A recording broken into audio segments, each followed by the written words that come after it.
ABC News entertainment guy comes and talks to us. Good morning, Jason. Hey, good morning. And yeah, these allegations are something that have been floating around Hollywood for years now. And Harvey Weinstein's temperature is his temperament certainly legendary. But these allegations with people actually, coming forward and talking about the sexual harassment, in some cases, stuff that's bordering on assault. Is just everybody in Hollywood is talking about this. So you can't underestimate how powerful Harvey Weinstein is. I mean, this is one of the most powerful guys in Hollywood. 100%. Could make or break careers, and this is why what he's done or alleged to have done is so kind of insidious, because people knew that you go to him and he can make or break your career. So you do what he says for the most part. And for a lot of these women, they're put in very uncomfortable positions. Ashley Judd being one of them, actually going on the record saying that she thought she was going to meet him at this hotel for a business meeting. She ends up back in his room. He says, why don't you massage me or watch me shower? And for a lot of these women, it went a lot further than that. Now, he has apologized and said he's taking a leave of absence. He's done things that are wrong. He hasn't admitted to everything and says that some of the allegations are outright lies. But says that he really needs to work on himself. And he grew up in an era where, this kind of harassment, I guess, was commonplace. So that's what he knew from workplaces in the 60s and 70s. He says it's not an excuse, but he kind of said that as an excuse. Yeah, no. And we should say it's his company, too. I mean, so he's taking a leave of absence from his company?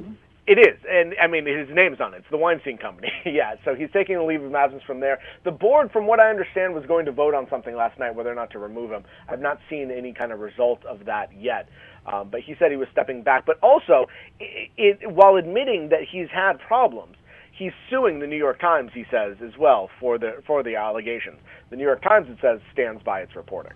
Yeah, very similar story, the way Roger Ailes came down with Fox News, right? Denied it, questions, I'm going to take a leave of absence. Roger Ailes ultimately died of a heart attack or whatever else. But very similar, very powerful man alleging, his using his power to sexually harass women. And a lot of people say, if not for what's happened at Fox, this would never have come out. The story has been trying to come out for years and years and years. It's never been the right time. Nobody's ever cared. Nobody's ever decided to go on record as explosively as they have in these allegations. And after what happened at Fox, a lot of people said, okay, now it's time. We can tell this story. There have been settled lawsuits and millions of dollars in settled lawsuits over this Harvey Weinstein stuff, right? I don't know about lawsuits. There have been settled claims, and lawyers have gotten together, but I don't know that he was actually ever sued. It was just, we're going to get in a room and I'm going to pay you off type thing. Gotcha. That's what the allegations are. And yeah, in each case, it was $25,000 to $150,000, according to the New York Times. All right, let's talk about some movies. Let's start with Blade Runner. What do we think? What do we know? Blade Runner 2049 is the sequel to the original. Now, I went in to see this as I wanted to see it how I thought most people would see it, which is you kind of remember the original, maybe not, you didn't go and refresh yourself. I didn't have to remember everything that happened to enjoy it. It's a very good movie.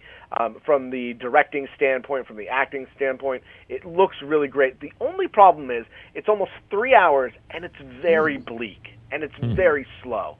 And especially this week, coming off of this news week, going and sitting in a theater for 3 hours, watching something so bleak and dystopian, it's not exactly what I wanted right now.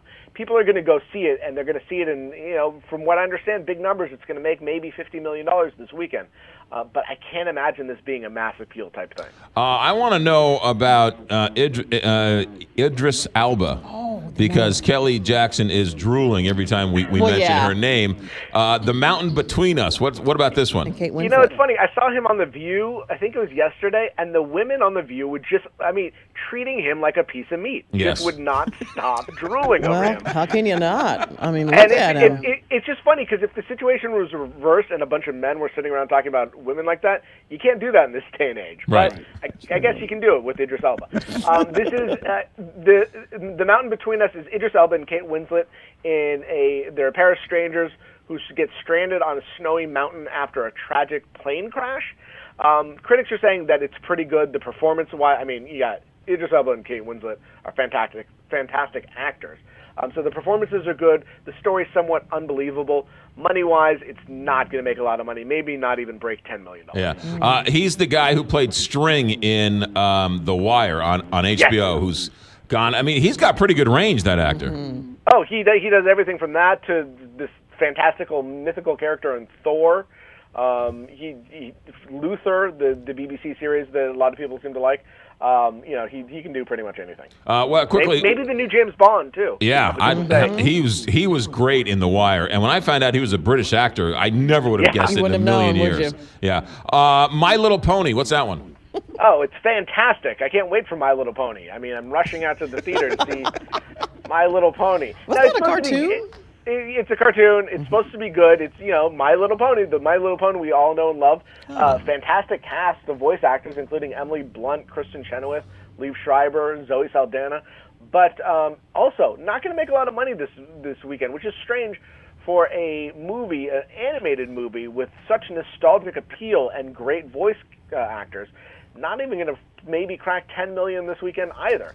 I don't know what the problem is. Maybe it was marketing there or whatever. My Little Pony is the movie we need right now. If Blade Runner is the anti, My Little Pony is some sparkly ponies is what we all need. Jason Nathanson, ABC News Guru, thanks for checking in.